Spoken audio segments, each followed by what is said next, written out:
Hello student, सभी का स्वागत है ऑनलाइन प्लेटफॉर्म के ऊपर। 10th क्लास के लिए एक महत्वपूर्ण टॉपिक उत्सर्जन तंत्र पर आज हम चर्चा करते हैं। देखो, टॉपिक का नाम है उत्सर्जन तंत्र। उससे पहले हम जानेंगे कि उत्सर्जन वास्तव में है क्या।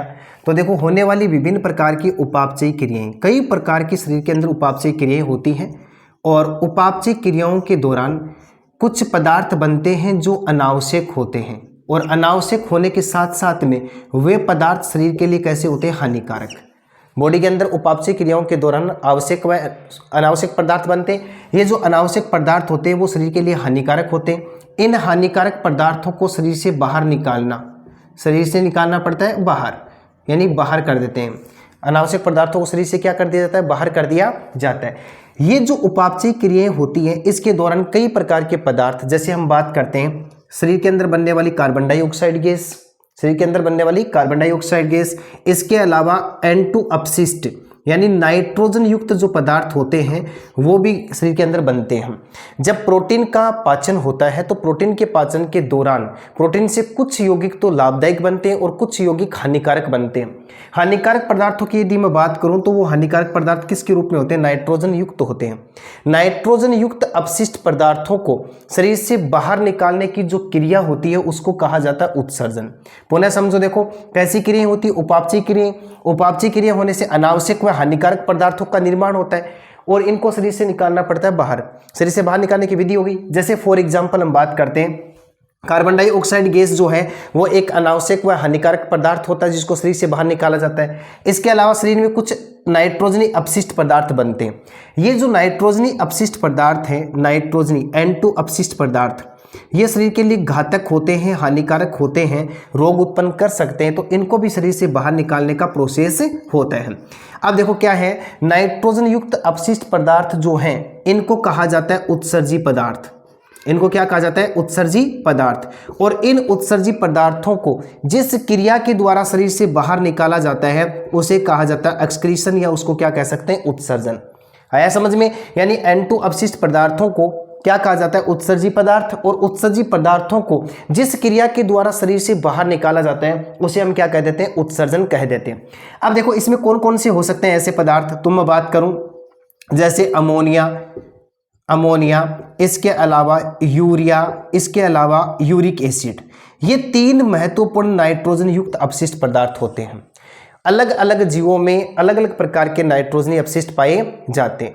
उत्सर्जन की यदि बात करें एककोशिकीय प्राणियों में, एनसीईआरटी लिखती है एककोशिकीय प्राणी किस प्रकार से उत्सर्जन करते हैं, तो एककोशिकीय जो प्राणी होते हैं शरीर की सामान्य सतह के द्वारा, ये कई बार हमने पढ़ लिया है, सामान्य सतह के द्वारा और किस विधि के द्वारा, विसरण विधि के द्वारा अपशिष्ट पदार्थों को शरीर से बाहर निकालते हैं। जल धारा के साथ में विसरण विधि के द्वारा एक कोशिकीय के जो जीव होते हैं वो क्या काम करते हैं, अपशिष्ट पदार्थों को बाहर निकालने का काम करते हैं। लेकिन बहुकोशिकीय के प्राणियों की यदि बात की जाए तो उनमें एक विशिष्ट अंग होता है जो एक विशिष्ट तंत्र को निर्मित करता है, उस तंत्र के द्वारा इन पदार्थों को शरीर से बाहर निकाला जाता है।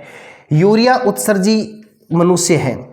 उत्सर्जन के आधार पर मनुष्य किसका उत्सर्जन करता है, यूरिया का, इसलिए इसको क्या कहा जाता है, यूरिया उत्सर्जी कहा जाता है, या इसको यूरियोटेलिक के नाम से जानते हैं। कई बार पूछा जा सकता है कि मनुष्य यूरिया का उत्सर्जन करता है, अतः इसको क्या कहा जाता है, तो उत्सर्जन के आधार पर ये क्या कहलाता है, यूरियोटेलिक कहलाता है। तो बिल्कुल ही सिंपल सा स्टेटमेंट है, नाइट्रोजनी अपशिष्ट पदार्थों को शरीर से बाहर निकालना क्या कहलाता है, उत्सर्जन। और नाइट्रोजनी अपशिष्ट पदार्थ क्या होते हैं, उत्सर्जी पदार्थ। और काम की यदि बात करें, नाइट्रोजनी अपशिष्ट पदार्थों को शरीर से बाहर निकालने वाले जो अंग हैं उनको क्या कहा जाता है, उत्सर्जी अंग कहा जाता है। देखो मैं यहाँ पर लिख रहा हूँ, नाइट्रोजनी अपशिष्ट पदार्थों को शरीर से बाहर निकालने वाले अंग क्या कहलाते हैं, उत्सर्जी अंग। और ये बहुत सारे अंग आपस में मिल जाते हैं और मिलकर के क्या करते हैं, एक विशेष प्रकार का तंत्र बनाते हैं और उस तंत्र को हम क्या कह देते हैं, उत्सर्जन तंत्र कह देते हैं। अब मनुष्य के अंदर उत्सर्जन तंत्र में कौन कौन से भाग पाए जाते हैं उनके बारे में हम चर्चा करते हैं। देखो, उत्सर्जी तंत्र के रूप में मनुष्य में दो भाग होते हैं। पहला भाग होता है मुख्य भाग और दूसरा भाग होता है सहायक भाग। इसको दो भागों में बांट लेते हैं आरेख निरूपण के रूप में। एक भाग होता है इसके अंदर मुख्य और दूसरा होता है इसका सहायक भाग। सहायक भाग बिल्कुल समझना गौर से। मुख्य भाग के रूप में मनुष्य में एक जोड़ी वृक्क पाए जाते हैं। क्या पाए जाते हैं, एक जोड़ी वृक्क पाए जाते हैं, यानी किडनी पाई जाती है। संख्या कितनी बता दी मैंने, एक जोड़ी। और सहायक भाग के रूप में यदि मैं बात करूं तो इसके अंदर कौन कौन से भाग है, तो सबसे पहला वाला भाग आ जाएगा इसके अंदर मूत्रवाहिनी, दूसरा भाग आएगा इसका मूत्राशय, और तीसरा भाग हो जाएगा इसका मूत्र मार्ग। ये तीन भाग किसके रूप में पाए जाते हैं, सहायक भाग के रूप में पाए जाते हैं। सबसे पहले हम बात कर लेते हैं वृक्क के बारे में। किडनी क्या होती है, वृक्क क्या है, तो मनुष्य के अंदर एक जोड़ी वृक्क, संख्या देखो कहां पर लिखी हुई है, यहां पर लिखी हुई है कि मनुष्य के अंदर एक जोड़ी वृक्क पाए जाते हैं। कैसी संरचना होती है इनके बारे में हम देखो पॉइंट टू पॉइंट हम बात करते हैं। वृक्क की स्थिति क्या है, कि मनुष्य के शरीर के अंदर इसकी लोकेशन क्या है, कि वृक्क कहाँ पाए जाते हैं। तो उदर गुहा के निचले भाग में, उदर गुहा के निचले भाग में कशेरुक दंड या रीढ़ की हड्डी के दोनों ओर पृष्ठ वाले भाग में एक जोड़ी वृक्क पाए जाते हैं। देखो इसकी लोकेशन में यहाँ लिख रहा हूँ कहाँ पर पाए जाते हैं, उदर गुहा के निचले भाग में, या सीधा लिखो उदर गुहा में कशेरुक दंड के दोनों ओर, ऐसे लिख लेना, कशेरुक दंड के दोनों ओर पृष्ठ भाग की ओर, पृष्ठ भाग की ओर क्या पाई जाती हैं, एक जोड़ी किडनियां पाई जाती हैं। यानी रीढ़ की हड्डी के दोनों ओर पाए जाते हैं, और पीठ वाले भाग, पृष्ठ का मतलब क्या हो जाएगा, पीछे वाला जो भाग है वहां पर क्या पाए जाते हैं, एक जोड़ी वृक्क पाए जाते हैं। और थोड़ा सी इसके बारे में चर्चा करते हैं। इसका रंग क्या है, तो आपको लिखना है इसके बारे में, ये लाल भूरे रंग की संरचना होती है। कैसी संरचना होती है, लाल भूरे रंग की संरचना होती है, बिल्कुल याद रह जाएगा। अब इसका अगला पॉइंट लिखता हूं मैं। इस वृक्क की लंबाई की यदि बात करें तो मानव में प्रत्येक वृक्क की लंबाई 10 से 12 सेंटीमीटर होती है, और इसकी चौड़ाई की यदि मैं बात करूं तो याद रखना आपको, यानी चौड़ाई की यदि बात किया जाए, कुछ किताबें 5 से 6 सेंटीमीटर लिखती हैं और कुछ 4 से 5 सेंटीमीटर लिखती हैं, और इसकी मोटाई की यदि बात करें तो कितना होता है, 3 सेंटीमीटर होती है। और प्रत्येक वयस्क मनुष्य के अंदर प्रत्येक वृक्क का जो भार है, यानी इसके वेट की बात करूं, 120 से लेकर के 170 ग्राम इसका क्या होता है, भार होता है। याद रह जाएगा।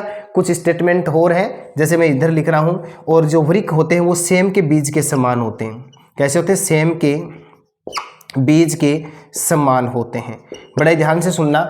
एक जोड़ी वृक्क के रूप में देखो, मुख्य भाग के रूप में एक जोड़ी वृक्क पाए जाते हैं। पहला ही पॉइंट है, इसकी लोकेशन कहाँ होती है, तो उदर गुहा के निचले भाग में बोल सकते हो। उदर गुहा में कशेरुक दंड के दोनों ओर पृष्ठ भाग की ओर एक जोड़ी वृक्क पाए जाते हैं। कैसा रंग होता है, लाल भूरे रंग की संरचना होती है। लंबाई 10 से 12 सेंटीमीटर, चौड़ाई 5 से 6 सेंटीमीटर लिखना आपको। इसकी मोटाई 3 सेंटीमीटर होती है, और इसका भार 120 से लेकर के 170 ग्राम में होता है। फिर देखो यहाँ पर एक महत्वपूर्ण पॉइंट लिखा गया है कि प्रत्येक जो वृक्क होता है वो कैसा होता है, सेम के बीज के समान होता है। कैसा होता है, सेम के बीज के समान होता है। ये कहानी हुई। अब देखो थोड़ी सी बात और करते हैं, इसको एक डायग्राम के माध्यम से समझने का प्रयास करते हैं।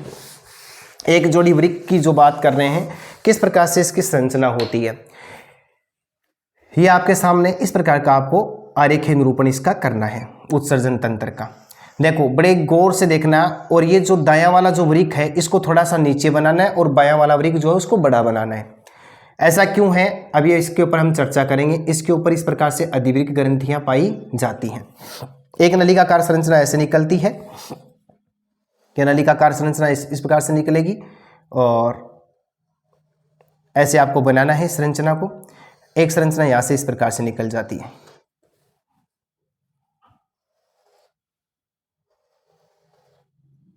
और अंतिम भाग में एक थैले में खुल जाती है। यहां से एक नलिकाकार संरचना फिर से प्रवेश करती है, जिसको हम क्या बोल देते हैं, वृक्क धमनी, और एक नलिका बाहर निकल जाती है जिसको हम बोल देंगे वृक्क शिरा। इस प्रकार का आरेखीय निरूपण आपको कर लेना है। देखो ये दायां वृक्क है, लिख दिया जा रहा है, ये दायां वृक्क है, और इसकी यदि मैं बात करूं तो ये आपके सामने हो जाएगा बायां वृक्क। ये जो नलिकाकार संरचना है इसको हम बोलेंगे मूत्रवाहिनी। ये फूला हुआ जो भाग है इसको बोल देंगे मूत्राशय, और ये जो भाग है इसको बोल देंगे मूत्र मार्ग। और यहाँ पर लिख देता हूँ, इसको बोलेंगे वृक्क धमनी। ये वृक्क धमनी वाला भाग हो गया, और ये वृक्क शिरा वाला भाग हो गया, और इसको अधिवृक्क ग्रंथि बोलते हैं। ये सिंपल सा स्टेटमेंट हुआ। इस प्रकार से आपको उत्सर्जन तंत्र का डायग्राम बना करके बताना है। देखो दायां वृक्क कुछ नीचे झुका हुआ होता है, इसका कारण क्या होता है कि इसके ऊपर क्या पाई जाती है, लीवर ग्रंथि पाई जाती है, यकृत ग्रंथि पाई जाती है। यकृत ग्रंथि दाएं भाग में होने के कारण से दायां वृक्क थोड़ा सा नीचे की ओर झुका होता है, याद रह जाएगा। अब देखो प्रत्येक वृक्क के ऊपर क्या पाई जाती है, अधिवृक्क ग्रंथि पाई जाती है, जो इसको दिखाना इस प्रकार से कैप लाइक स्ट्रक्चर के रूप में पाई जाती है। अब ये जो वृक्क की बात करें, मानव का जो प्रत्येक वृक्क है उसमें दो भाग होते हैं, एक बाहरी भाग और आंतरिक भाग होता है। ये बाहरी भाग जो होता है ये उभरा हुआ होता है और आंतरिक भाग जो होता है वो धंसा हुआ होता है, ये वाला भाग है। ये जो अंदर वाला जो भाग है इसको एक विशेष नाम देते हैं जिसको हाइलम कहते हैं। क्या कहते हैं, हाइलम, या इसको हम क्या बोल देंगे, वृक्क नाभि बोलेंगे। क्या बोलेंगे, वृक्क नाभि। इसके अंदर ही क्या होता है, वृक्क धमनी प्रवेश करती है, यहाँ से मूत्र वाहिनी निकलती है और वृक्क की शिरा भी यहाँ से बाहर निकलती है। यह हाइलम वाला भाग हो गया। तो बिल्कुल लिख दोगे इस प्रकार से, मनुष्य के प्रत्येक वृक्क में, ध्यान से सुनना, मनुष्य के प्रत्येक वृक्क में 10 से लेकर के 12 लाख पतली पतली नलिकाएं पाई जाती है, महीन संरचनाएं पाई जाती हैं, जिनको हम नेफ्रॉन कहते हैं, जिनको हम क्या बोलते हैं, नेफ्रॉन, या जिसको हम क्या कह सकते हैं, वृक्काणु कह सकते हैं। क्या बोलेंगे, वृक्काणु। नेफ्रॉन वृक्क की संरचनात्मक एवं क्रियात्मक इकाई होती है। कैसी इकाई होती है, संरचनात्मक एवं क्रियात्मक इकाई होती है। यही तो वह महत्वपूर्ण संरचना है जिसके द्वारा किसका निर्माण होता है, मूत्र का निर्माण होता है। तो आपको पूछ लिया जाए ऑब्जेक्टिव क्वेश्चन के रूप में कि वृक्क का कौन सा भाग मूत्र निर्माण की क्रिया को संपादित करता है, तो लिखना है कि नेफ्रॉन जो होता है वो मूत्र निर्माण की प्रक्रिया को संपादित करता है। इसको वृक्काणु के नाम से भी जानते हैं। नेफ्रॉन वृक्क की संरचनात्मक एवं क्रियात्मक इकाई होती है। मनुष्य के प्रत्येक वृक्क में 10 से लेकर के 12 लाख नेफ्रॉन इकाइयां पाई जाती हैं। तो ये तो पूरी की पूरी कहानी किसके बारे में हुई, वृक्क के बारे में। याद रखना, इस धंसे हुए भाग को क्या बोलेंगे, हाइलम, जिसको क्या कहते हैं, वृक्क नाभि के नाम से जाना जाता है। इसमें देखो क्या होता है, वृक्क धमनी प्रवेश करती है, मूत्र वाहिनी और वृक्क शिरा यहाँ से और तंत्रिका कोशिका क्या करती है, बाहर निकलती है। ये पूरी की पूरी कहानी वृक्क के बारे में हो गई। अब देखो सहायक भाग के रूप में मैंने क्या लिख रखा है, मूत्र वाहिनी। तो याद रखना, मनुष्य के अंदर एक जोड़ी मूत्र वाहिनियां पाई जाती हैं। इस डायग्राम के माध्यम से आप समझ सकते हैं। देखो इस प्रकार से ये नलिकाकार संरचना निकली, इधर से ये नलिकाकार संरचना निकलती है, बाएं वृक्क से निकली, दाएं वृक्क से निकली। तो इस प्रकार से मनुष्य के अंदर एक जोड़ी क्या पाई जाती है, मूत्र वाहिनियां पाई जाती हैं। याद रह जाएगा। अब देखो क्या होता है, मूत्र वाहिनी का प्रथम भाग, बड़े ध्यान से सुनना, मूत्र वाहिनी का प्रथम भाग जो किस में खुलता है, वृक्क में खुलता है, प्यालेनुमा होता है, जिसको पेल्विस कहते हैं। देखो ये वाला जो भाग है ये मूत्रवाहिनी है। ये इसका आगे का जो भाग होता है, इस डायग्राम के माध्यम से यहाँ समझो, ये मूत्रवाहिनी का भाग हो गया। और ये प्यालेनुमा होता है जो चौड़ा भाग होता है, जिसको किसके नाम से जानते हैं, पेल्विस के नाम से जानते हैं। और इस पेल्विस के अंदर सारी की सारी नेफ्रॉन इकाइयां आकर के खुलती हैं और मूत्र को लाने का काम करती है, मूत्र को बनाने का काम करती हैं। ये वाला भाग हो गया। अब देखो एक जोड़ी मूत्र वाहिनियां हो गई। इसकी जो आंतरिक उपकला होती है, बड़े गौर से समझना, इसकी जो उपकला होती है वो मोटी होती है और इसकी गुहा कैसी होती है, संकरी होती है। गुहा संकरी होने के कारण से इसमें दाब लगेगा तो इसमें संकुचनशीलता का गुण पाया जाएगा। जैसे मूत्र वाहिनी बार बार सिकुड़ेगी, फैलेगी, तो मूत्र के ऊपर धक्का लगेगा या दाब लगेगा, जिसके कारण से मूत्र आगे की ओर बढ़ेगा। तो इसका प्रथम भाग चौड़ा होता है, जिसको पेल्विस के नाम से जानते हैं। पिछला भाग संकरा होता है, जो आगे जाकर के चौड़े थैले में खुले जाता है। तो इस प्रकार से पहला भाग क्या हो गया, अपना मूत्र वाहिनी। अब देखो आगे क्या लिखा हुआ, मूत्राशय। तो मैंने क्या बताया, दोनों मूत्र वाहिनियां आगे जाकर के जिस थैलीनुमा संरचना में खुलती है उसको क्या कह देते हैं, मूत्राशय। मूत्र प्लस आशय। मूत्राशय क्या है, तो मूत्र का संग्रह स्थल क्या कहलाता है, मूत्राशय कहलाता है। यानी इसको अनियमित समय के लिए या अनियंत्रित समय के लिए, या हम कह सकते हैं कि यह मूत्राशय जो होता है वो मूत्र का संग्रह करने का काम करता है। जब इसमें संकुचन की क्रिया होती है, उत्तेजनशीलता की क्रिया होती है, तब इस भाग से क्या हो जाता है, मूत्र किस में चला जाता है, मूत्र मार्ग से होता हुआ। तीसरा जो भाग है मूत्र मार्ग से होता हुआ शरीर से बाहर निष्कासित कर दिया जाता है। तो ये पूरी की पूरी कहानी किसकी हुई, उत्सर्जन तंत्र की। अब देखो आगे इसमें टॉपिक दिया है कि मूत्र निर्माण किस प्रकार से होता है, तो इसको बड़े ही ध्यान से समझना है। इसको एक आरेखीय निरूपण के माध्यम से समझते हैं कि मूत्र निर्माण की जो क्रिया विधि होती है वो नेफ्रॉन में होती है। थोड़ी देर पहले हम चर्चा कर रहे थे, प्रत्येक वृक्क में 10 से लेकर के 12 लाख नेफ्रॉन इकाइयां पाई जाती हैं और वो 12 लाख नेफ्रॉन इकाइयां मूत्र निर्माण की क्रिया को पूरी करती हैं। देखो इसका पहला वाला जो भाग है, इसको इस प्रकार से समझते हैं। इसका ऊपर का फूला हुआ या प्यालेनुमा जो भाग है, इसको कहते हैं बोमेन संपुट। ध्यान देना, मैं नेफ्रॉन की संरचना के माध्यम से आपको बता रहा हूँ। यानी नेफ्रॉन के अंदर ही क्या होगा, मूत्र निर्माण की क्रियाविधि। ये हो गया पैरेनुमा भाग, बोमेन संपुट। इस बोमेन संपुट में इस प्रकार से एक नलिकाकार संरचना आती है, वो खुलती है, ये इस प्रकार से। इसको हम बोलेंगे अभिवाही धमनी। कैसी धमनी बोलेंगे, अभिवाही धमनी। और यहां से एक नलिकाकार संरचना निकल जाती है जिसको हम बोलेंगे अपवाही धमनी। क्या बोल देंगे, अपवाही धमनी। क्या काम होते हैं उन पर हम चर्चा करते हैं। अब देखो ये जो अभिवाही धमनी होती है बोमेन संपुट में आकर के एक गुच्छा बना लेती है जिसको हम बोलते हैं केशिका गुच्छ, जिसको हम क्या बोलेंगे, केशिका गुच्छ, या जिसको हम क्या कह सकते हैं, ग्लोमेरुलस कह सकते हैं। क्या बोलेंगे, ग्लोमेरुलस। ध्यान देना, ग्लोमेरुलस और बोमेन संपुट को सम्मिलित रूप से कहा जाता है मेलपीघिकाय। एक एक स्टेटमेंट यहाँ पर लिखा जा रहा है, बड़े गौर से समझना है इसको। मेलपीघिकाय, ये जो वाला भाग है बोमेन संपुट का, ये ग्रीवा वाला भाग है। ये आगे जाकर के एक कुंडलित नलिका में, इस प्रकार से कुंडलित नलिका में खुल जाता है। सबसे पहला भाग इस कुंडलित नलिका वाला हुआ। फिर ये कुंडलित नलिका आगे जाकर के एक यू आकार की नलिका में खुल जाती है, इस प्रकार से एक यू आकार की नलिका होगी।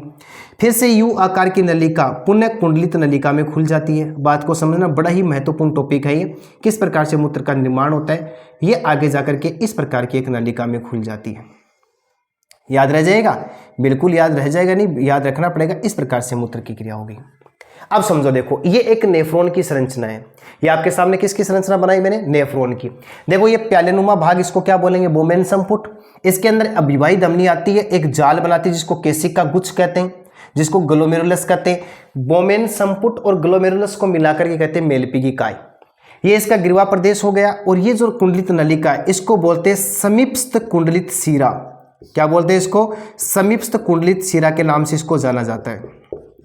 बिल्कुल याद रह जाएगा। या इसको शॉर्ट एंड ट्रिक में आप बोल सकते हो पीसीटी। पीसीटी का मतलब प्रोक्सिमल कॉर्मेलेटिव ट्यूब हो जाएगा। और ये जो यू आकार की जो नलिका होती है इसको बोलते हैं हेलने का लूप। 10th के हिसाब से चल रहा हूँ, एकदम सीधा सीधा बता रहा हूँ, हेलने का लूप। फिर से देखो आपके पास में कुंडलित नलिका, इसको बोलेंगे हम डीसीटी। डीसीटी को हम हिंदी में लिख देंगे दूरस्थ कुंडलित शिरा। क्या लिख देंगे, दूरस्थ कुंडलित शिरा। बिल्कुल याद रह जाएगा। और ये जो नलिका है इसको बोलेंगे हम संग्राहक नलिका। कैसे नलिका बोलेंगे, संग्राहक नलिका। और संग्राहक नलिका अंत में जाकर के खुल जाती है किसमें, मूत्रवाहिनी में। ये छोटी सी कहानी हुई। अब देखो इसको किस प्रकार से समझना है। वापिस में एक किडनी वाला डायग्राम इस प्रकार से बना रहा हूँ। ये किडनी है, किडनी से निकली देखो इस प्रकार से मूत्रवाहिनी। याद है, यहाँ पर बना रहा हूँ मैं, ये आपके पास में मूत्रवाहिनी। इससे आपको अच्छे से समझ में आएगा। मैंने क्या बताया था कि ये जो मूत्रवाहिनी होती है इसका प्रथम भाग प्यालेनुमा होता है जिसको पेल्विस कहते हैं। इस पेल्विस के अंदर इस प्रकार से ये नेफ्रॉन इकाइयाँ पाई जाती हैं, अलग अलग प्रकार से। ये सारी नेफ्रॉन इकाइयाँ आकर के खुल जाती हैं और खुल करके यहाँ पर पदार्थ को लाती है, यानी मूत्र को लाती है। और मूत्र किस में खुल जाता है, मूत्रवाहिनी में। अब इसको आप यहाँ ध्यान से देखो, ये वाला भाग हो गया बोमेन संपुट वाला। देखो यहाँ पर नेफ्रॉन की बात कर रहा हूँ मैं, ये सारा नेफ्रॉन वाला भाग है। इस प्रकार से ये चलेगी, ये चलेगी और अंत में किस में खुल गई, मूत्रवाहिनी में। देखो यहाँ पर क्या है, मूत्रवाहिनी। अब देखो कहानी और बात करते हैं। अब ये जो अभिवाही धमनी होती है इसका काम क्या होता है, आपको याद रखना है कि मनुष्य के शरीर में यूरिया का निर्माण यकृत में होता है। यूरिया का निर्माण किस में होता है, पहला पॉइंट तो आपको ये याद रखना है कि यूरिया का निर्माण किस में होता है, यकृत में। यूरिया युक्त रुधिर को लाने का काम होता है अभिवाही धमनी का। किसका होता है, अभिवाही धमनी। अभिवाही धमनी क्या काम करती है, यकृत से यूरिया युक्त रुधिर को लाकर के किस में छोड़ देती है, बोमेन संपुट में। बोमेन संपुट में छोड़ेगी। अब देखो ये जो रक्त आया है इसके अंदर कुछ लाभदायक पदार्थ भी होते हैं, कुछ हानिकारक पदार्थ। हम समझते हैं हानिकारक पदार्थ के रूप में क्या पाया जाएगा, यूरिया, यूरिक अम्ल, क्रिएटिनिन पदार्थ पाए जाते हैं। अब देखो यहाँ पर कुछ कहानी होगी। कहानी देखो किस प्रकार से होगी। ये वाला जो भाग है यहाँ पर पाए जाते हैं छोटे छोटे छिद्र पाए जाते हैं, यानी पोर्स पाए जाते हैं। इन पोर्स में क्या होगा, जैसे देखो इस प्रकार से ये क्या काम करती है, यानी शरीर के विभिन्न भागों से हम कह सकते हैं कि यकृत से ये यूरिया युक्त रुधिर यहाँ पर आता है। तो ये जो केशिका गुच्छ बना है इसमें से कुछ पदार्थ छन करके इस भाग में आ जाते हैं, इस भाग में आ जाते हैं। पहला प्रोसेस मूत्र निर्माण का यही होता है, अल्ट्रा फिल्ट्रेशन जिसको कहते हैं। मैं यहाँ पर लिख रहा हूँ, पहला काम हो गया निस्सेंदन का। और निस्सेंदन को मैं अपनी भाषा में बोलूँ तो छानना होता है या छनन होता है। छनन किस प्रकार से होगा कि जो पदार्थ होते हैं वो छन करके इस भाग में आ जाते हैं। अब जो लाभदायक पदार्थ फिर बच गए, इन लाभदायक पदार्थ को यहाँ से इस केशिका गुच्छ से उठाती कौन है, अपवाही धमनी। याद ध्यान से देना, ये यानी क्या बनेगा, लाभदायक पदार्थ बचेंगे ना, उनको अपवाही धमनी उठा करके शरीर के प्रत्येक भाग में ले जाने का काम करती है। आपको याद रखना है कि ये जो अभिवाही धमनी है, इसका देखो, इसकी गुहा आपको स्पष्ट नजर आ रही है, मोटी है, किसकी तुलना में, अपवाही धमनी की तुलना में। इसका मतलब जिस प्रवाह के साथ में रुधिर आएगा, जिस प्रवाह के साथ में रुधिर आएगा, उस प्रवाह से रुधिर नहीं जा पाएगा, क्योंकि इसकी कैविटी क्या है, संकरी है। कैविटी संकरी होने के कारण से इसमें रक्त दाब का मान बढ़ेगा, रक्त दाब का मान बढ़ेगा तो यहाँ पर छनन की प्रक्रिया होगी, छनन की प्रक्रिया होगी तो पदार्थ उतर के किस में आ जाते हैं, इस बोमेन संपुट से नीचे, या मैं कह सकता हूं नेफ्रॉन के नलिका वाले भाग में आ जाते हैं। अब देखो वो पदार्थ सारे के सारे इसके अंदर आ गए। अब ये जो पीसीटी, हेलने का लूप, डीसीटी, इनका काम क्या होता है कि इस मूत्र वाले पदार्थ के अंदर, या मूत्र ही तो आया इसके अंदर, इस मूत्र में यदि खुद से लाभदायक पदार्थ होते हैं उनका पुनः अवशोषण हो जाएगा। यानी इसके अंदर कौन कौन से पदार्थ होते हैं, जैसे फॉर एग्जांपल सबसे महत्वपूर्ण पदार्थ की यदि मैं बात करूं, इसके अंदर ग्लूकोज आएगा, इसके अंदर एमिनो अम्ल आ जाते हैं, ग्लूकोज, एमिनो अम्ल, और इसमें जल की मात्रा, पानी की मात्रा आती है। इनका इन नलिकाओं के द्वारा, किसके द्वारा, पीसीटी, हेलने के लूप और डीसीटी के द्वारा पुनः अवशोषण कर लिया जाता है। और अब जो बच गया हानिकारक पदार्थ के रूप में, उसको क्या कहेंगे, मूत्र कहेंगे। और ये मूत्र फिर क्या हो जाएगा, किस में चला जाएगा, संग्राहक नलिका में। एनसीईआरटी क्या लिखती है कि संग्राहक नलिका इस नेफ्रॉन का कोई भाग नहीं माना जाता। फिर ये क्या होती है, बीच में एक योजक कड़ी की भांति काम करती है, एक क्लिंक पाइप की भांति काम करती है। इसके बाद में संग्राहक नलिका किस में खुल जाती है, मूत्र वाहिनी में, और मूत्र वाहिनी से क्या कर दिया जाता है, बाहर निकाल दिया जाता है। तो पुनः समझो ये डायग्राम है, ये आपको ये क्या बताना चाहता है कि मूत्र का निर्माण किस में होता है, नेफ्रॉन में। आपको याद रखना है प्रत्येक वृक्क में 10 से 12 लाख नेफ्रॉन इकाइयां पाई जाती हैं। नेफ्रॉन इकाई की यदि मैं बात करूं, नेफ्रॉन का किस प्रकार का चित्र, तो इस प्रकार का डायग्राम आपको बनाना है। इसका सबसे ऊपर का फूला हुआ भाग, प्यालेनुमा भाग, बोमेन संपुट कहलाता है। इसके अंदर कौन सी धमनी आती है, अभिवाही धमनी, जो कहां से आती है, यकृत कोशिका से, जो क्या लाती है, यूरिया युक्त रुधिर को लाने का काम करती है। अब इसकी गुहा क्या होती है, मोटी, और इसकी गुहा क्या होती है, संकरी। तो यहाँ पर रक्तदाब बढ़ेगा, रक्तदाब बढ़ने के कारण से यहाँ पर छनन की प्रक्रिया होगी, तो लाभदायक पदार्थ नीचे उतर जाते हैं कई बार, और बच गए जो, उनको अभिवाही धमनी शरीर के प्रत्येक भाग में ले जाने का काम करती है। अब क्या हुआ, ये जो पीसीटी, हेलने का लूप, डीसीटी, इसके अंदर जो भी लाभदायक पदार्थ आते हैं उनको ये नलिकाएं अवशोषित कर लेती हैं, और बच गया जो पदार्थ पीछे का, उसको क्या कहते हैं, यूरिन या मूत्र कहते हैं। और वो किस में भेज दिया जाता है, संग्राहक नलिका से होता है मूत्रवाहिनी में। हम जानते हैं मूत्रवाहिनी आगे जाकर किस में खुलती है, मूत्राशय में, मूत्राशय मूत्र मार्ग में खुलेगा और शरीर से बाहर निष्कासित कर दिया जाता है। यह था अपनी नेफ्रॉन की संरचना और मूत्र निर्माण की क्रियाविधि। अब 2 क्वेश्चन छोटे छोटे में बता देता हूं कि मूत्र का पीला रंग, मैं यहां पर लिख रहा हूं, मूत्र का पीला रंग किस वर्ण के कारण से होता है, मूत्र का पीला रंग कई बार पूछ लिया जाता है, मूत्र का पीला रंग किसके कारण से होता है, तो आपको बताना है यूरोक्रोम वर्णक के कारण से। कौन से वर्णक के कारण से, यूरोक्रोम वर्णक के कारण से मूत्र का रंग कैसा होता है, पीला होता है।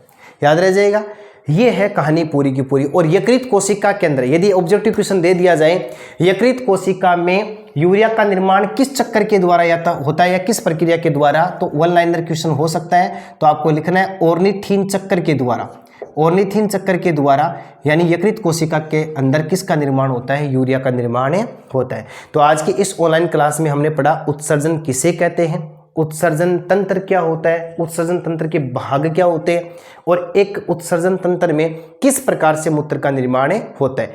कल की ऑनलाइन क्लास में इसी का एक टॉपिक पढ़ेंगे हम, डायलिसिस यानी कृत्रिम अपोहन क्या होता है या कृत्रिम वृक्क क्या होता है, किडनी, आर्टिफिशियल किडनी किस प्रकार से बनाई जाती है। तब तक के लिए क्लास को पूरा ध्यान से देखना है। फिर भी कोई बात नहीं समझ में आती तो कमेंट में जरूर बताना है। धन्यवाद।